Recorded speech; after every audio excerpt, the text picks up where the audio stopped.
In this tutorial, I'm going to show you how to use Smartsheet for project risk and issue management so you can identify problems early, assign ownership, and keep your projects on track. First, open your project dashboard in Smartsheet. This dashboard provides a high-level view of your project's overall health, including any risks or issues that require attention. Next, review the risk and issue sections on the dashboard. These areas help you quickly identify items that may impact project timelines, budgets, or deliverables. Pay close attention to status indicators and flagged items. High priority risks and unresolved issues should be reviewed first so they can be addressed before they become larger problems.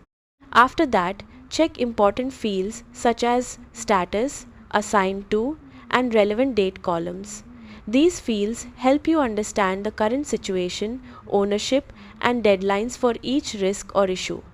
Now, open your project plan or risk tracking sheet. This is where you'll manage individual risks and issues in more detail. Next, click Automation and open Manage Workflows. Here, you can create automated alerts and notifications to keep team members informed when important updates occur.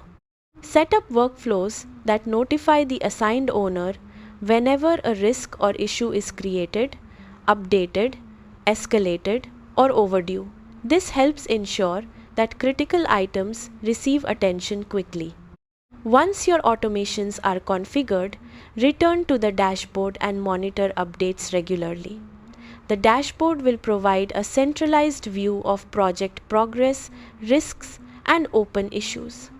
A well-maintained risk and issue management process helps improve visibility, accountability, and decision-making throughout the project lifecycle.